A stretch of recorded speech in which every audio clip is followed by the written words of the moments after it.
And as we break it down later in the week and we'll get ready for the Eagles, that's going to be a very tough football game. I told you all year, Shasky, when we get to Philly, I'll worry about Philly. Well, let me and he's right. Malcolm is right.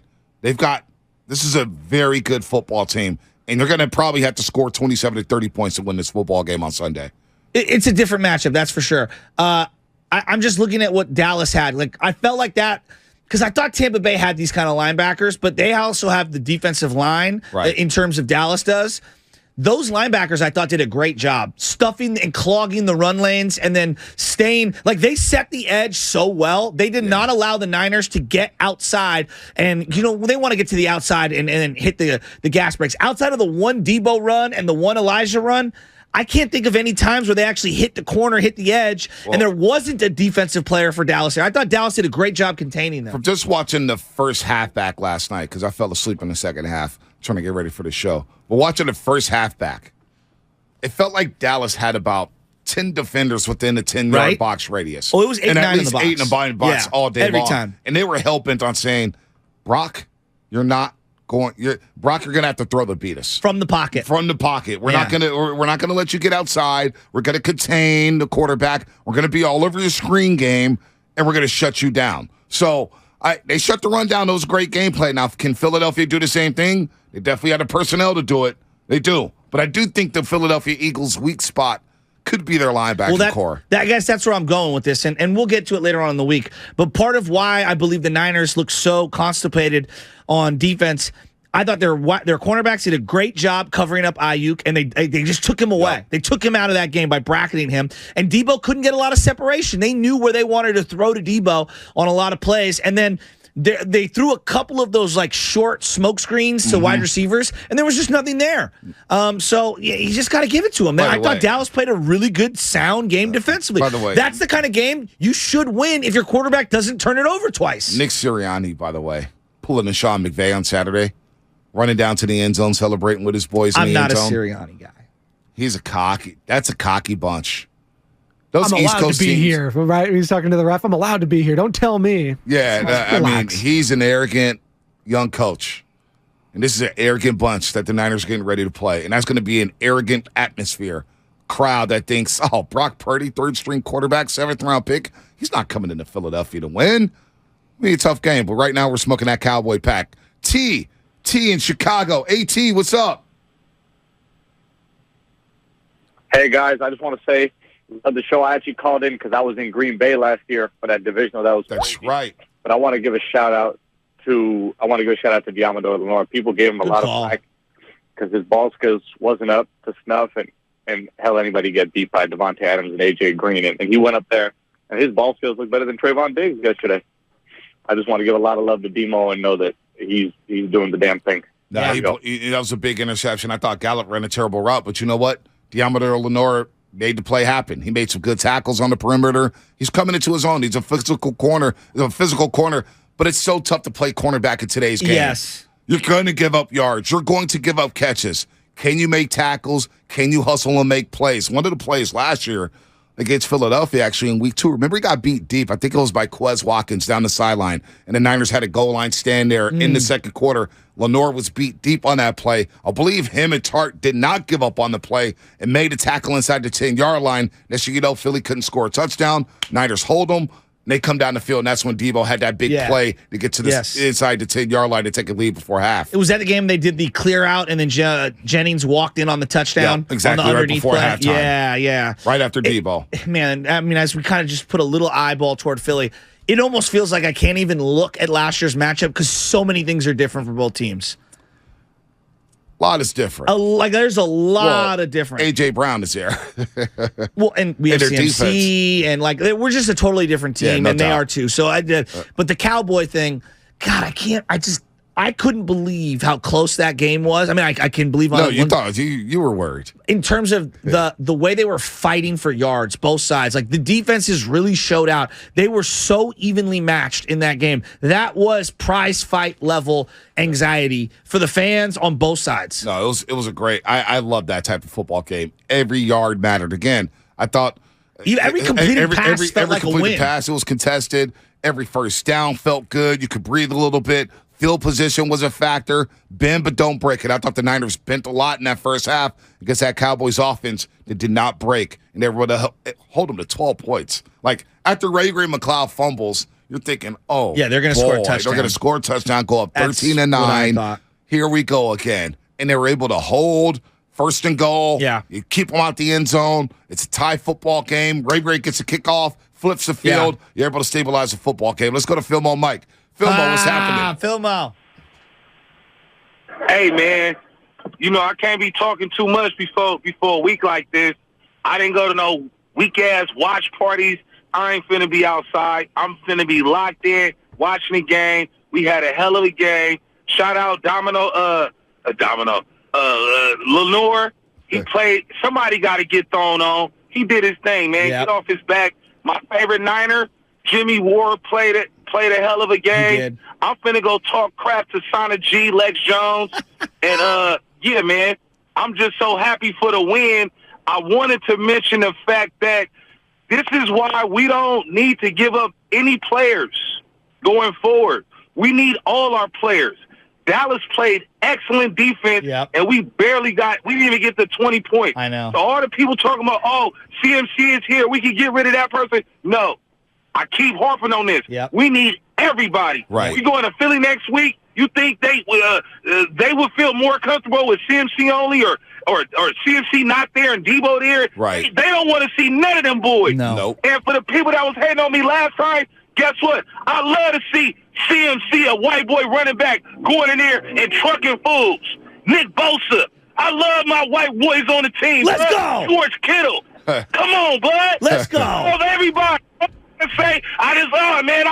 love to see it. It's a good look. We in America, stand up proud. Hey, this ain't America's team. It's the Niners team. Let's go. Let's go, Philbo. And I'm going to be right there with him alongside brothers in arms. I do love me a white boy running back. Dude, there's not too many. That's why. Craig James. Toby Gerhardt. Peyton Hillis. Peyton Hillis, he recovered, by the way. Yeah, he did recover, saving his kid, right? Hey, CMC had a little, it felt like at the end of the game, he had a little, like, hitch in his getup. Like, he was not that he was hobbled. Oh, he took some shots yesterday. Yeah, it just looked like he had a little bit of not a limp is too strong of a sentence. Just a little something in his walk. And then when he's on the sidelines, I'm going, okay, they're going to go with Eli Mitchell here.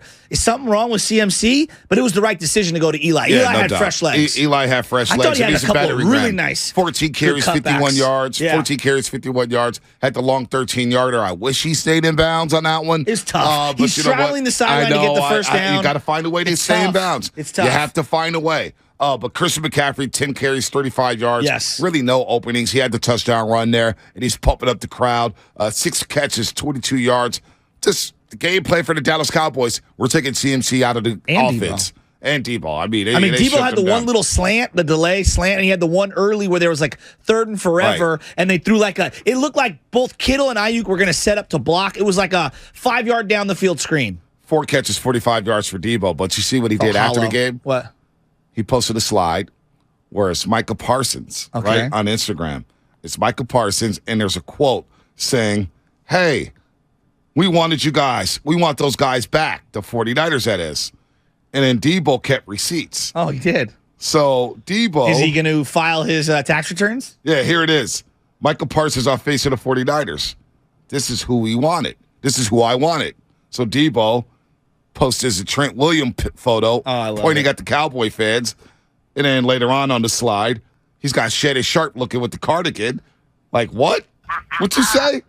And then later on the slide is Debo catching a pass, high point in the football. Actually, a nice catch there. Beautiful catch radius. You could teach that. And Michael Parsons commented saying, hey, dude, you didn't even do anything. Why are you talking? You didn't do nothing. Congrats on the win. But get me out of this weak-ass slide. Yeah, but neither did Michael Parsons. He didn't really do much in that game. Michael Parsons is everywhere. I mean, yes, but his presence was felt, I believe. Well, of course it was. But, it is what it is. He goes, what did you do today, fam? LOL. But congrats on the win. But don't put me in this weak-ass slide. Did we get an update on Charles Omenihu? We missed him. No update yet. No update. They missed him because I saw him walking off. I saw Debo walking off before half, and I got real worried. And Bonte's like, he does that every single week. Relax, Joe. He does. I know, but I got worried. And then he came out with no helmet. Can you promise me something? What? that you leave the worries in San Francisco when we go to Philadelphia? I need arrogant Frisco Shasky. I'm going to need a lot of workouts this week to pay off all of the cheesesteak I'm about to eat. Yeah, but can I get Frisco Shasky? Where are we staying? No, listen, can I get Frisco Shasky? Forget where we're staying. This is important. Because the moment I saw you in the parking lot yesterday, I felt good. I was feeling myself on the way home. My playlist was flawless. Oh, was it? Had a little Young Bleed, had some Quinn, had some Weezy, had some P. Yeah. With Master P? The day they called me boss. They make me boss. Oh, my God. What was the video where they were in the boat, the tiny little raft? I don't remember that video.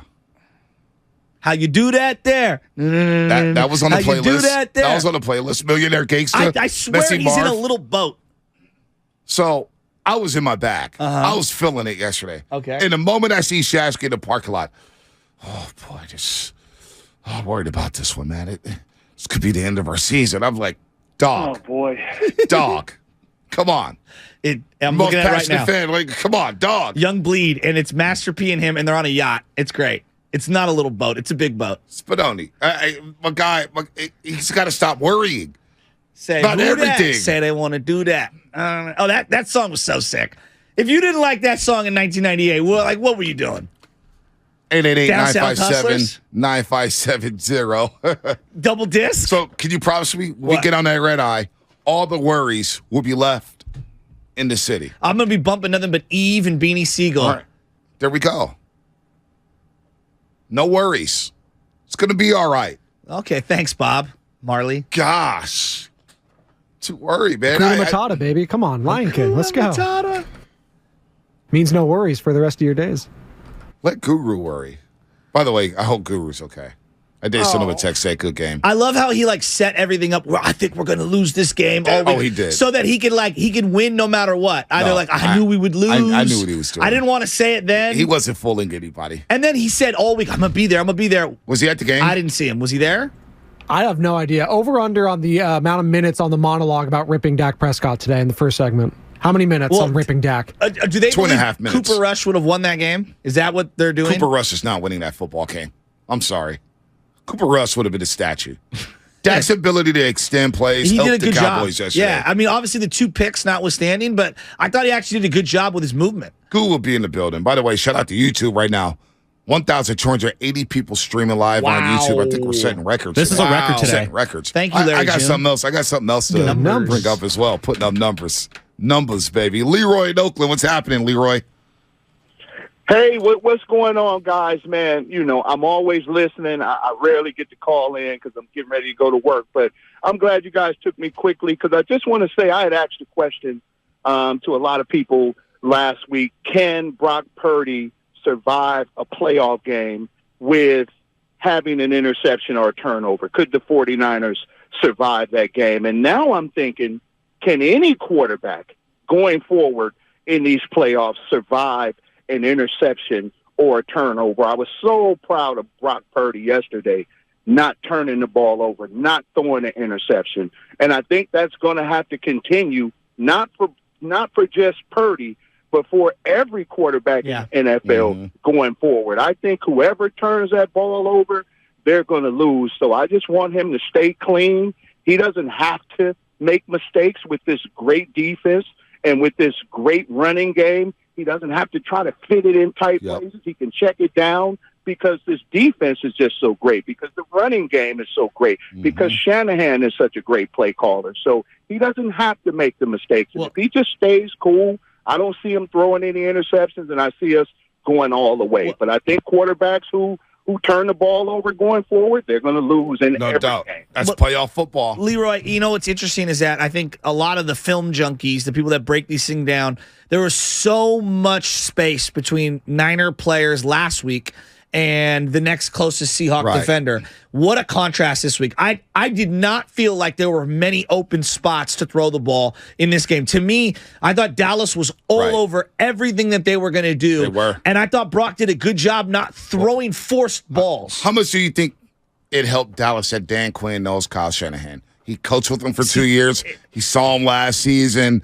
Their defense is physical. It felt like they had the perfect scheme. I agree. And Mike, Dan Quinn knew some of the tendencies of a Kyle Shanahan coach team. The slant wasn't there often. Oh, he was all over that. Right. And one of them almost got picked off. I know. And it just felt like to me they did a great job bracketing Ayuk and then taking away all the underneath stuff. And they didn't bite on a lot of the pre-snap motion stuff. You see so many teams kind of get discombobulated on the pre-snap motion. They didn't. And they stayed in their heavy box. They had Van Der Esch out there. I felt like the whole game. Folks are begging for Frisco Shasky, by the way. Where's Frisco Shasky? I'm here. I'm chilling. I'm enjoying that the Cowboys lost. They suck. All right. So sick of Dallas.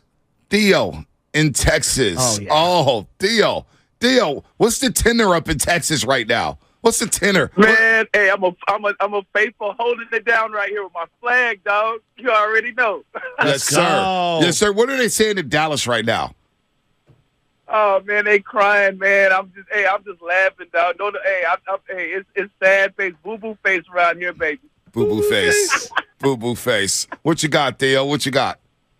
Hey man, I just want to say, man, I love y'all to death, man. I check y'all out every day, man. Thank you. And I appreciate that show y'all did with the Dallas where y'all roasting them. Oh yeah. I say, man, all my man kept saying was, we got the better quarterback, better Yeah. quarterback. Well, your better quarterback lost you the game, bro. Hey, faith all the way, man. I love y'all. Keep doing it. God bless you, bro. Thank you, Theo. Appreciate the call all the way from Texas. You know what's funny is those Dallas guys. Not to harp on them. They're just. I mean, that's your analysis of the game. Well, this is Western Conference Finals. We have the better player. We have Luka. He's the best player on the floor. Okay, well, who's the next five best? I'll give you Luka. Even though he's not the best player on the floor, Whatever. Steph is. Yeah, whatever. But I'll give you Luka. Yeah. What about the next five? I mean, Steph, Clay, Dre, Wiggins, Poole. So, despite, we got the better quarterback. You may have the better quarterback, but the better quarterback threw 2 interceptions. Well, and I should have thrown 4. I would argue that Tony Pollard might be more important to their offense than Dak Prescott, which is a wild sentence to say. But, considering how that game was going yesterday, don't you think Tony Pollard's in that game changes the entire second half? Oh, it does. You use them in a red zone. Yes. That pass to Zeke goes to Tony Pollard. Yes. You know? Yes. It was a big loss for the Dallas Cowboys. Huge equalizer for that 49ers defense because Dallas, in my opinion, were controlling the pace of the football game. And they were getting yards. They were flipping field position. They were getting what they wanted. They converted third downs early in the football game. In the second half, they couldn't convert third downs. And again, Ezekiel Elliott, I told you this all week. You give him a carry, it's a win for the 49ers. He is done. How about that throw to him in the red zone that goes off the shoulder pads up in the air? And I'm After the Ray fumble. I mean, you got to make that play. That's Tony Pollard. I know. I think he scores on that play. Even though the throw was slightly behind him, I think you score on that play for Tony Pollard. Let's go to Ricky in Danville. My man, Ricky. What's up, Ricky? What's happening? What's happening, fellas? What's happening? So freaking fun, man. That was the house. That's our home. This is home now. You know what? That game last night cemented it for myself. I'm a candlestick boy. I missed the stick. But, man, this is home. Like Canal would say. This is home right here. That place was live. You know, good job for how high those prices for tickets were, how live that crowd was in there. We was in every play. Every play. That defense, I love our team. I love our team. I love our coaches. I love Peters, Lynch, all them. Guido. Hey, Ricky, great call. That atmosphere yesterday was something else. How about all the Cowboy fans on their sideline? I was like, there are a lot of Cowboy fans. There's a lot of blue in there. But I thought Niner fans were ready for the moment. Dallas fans was feeling themselves. And the best part about the environment, I don't know about Section 327. It was off the hook. Our section stood the whole time. Well, we pretty much stood the whole time. We sat when they were on offense because, I wanted people to, quiet down, because nothing drives me crazier than everyone screaming and yelling while we're on offense. It's like, nah, get down and we're good. But, yeah, it was great. And there was a couple of moments where it was like, I remember my first game when I was 7. Mm-hmm. When I heard some of the comments there, it was pretty interesting from Cowboy fans. No, Cowboy fans were feeling themselves. They didn't talk too much later on in the game. I was telling them in the fourth quarter, I said, hey, 14 minutes, 58 seconds left in your season. How do you want to remember it? I was telling this guy the Jason Witten jersey. I was like, so are you going to Cabo or Cancun? What time is the lockers getting cleaned out? Will it be spick and span and walking out of that stadium singing, na, na, na, na. Oh, that was so good. Na, na, na, na. Hey, hey, hey. Goodbye. It felt good. Okay, I just felt like the Niners had to have that one. What was I don't know what's going to happen in the next, in the NFC title game in the Super Bowl. Who cares? But that was one yesterday that I had to walk out a winner. Worst Cowboy jersey you saw yesterday? Worst Cowboy jersey I saw. There's a lot of bad ones. I saw a great one, Roger Staubach. I saw a couple Starbucks. Sweet. Yeah. Saw some Wittens. I saw some Dez Bryants. Oh, you know what? There's a guy 3 rows in front of me. He had his Cowboy shirt on. Uh-huh. So he got cold. He was cold.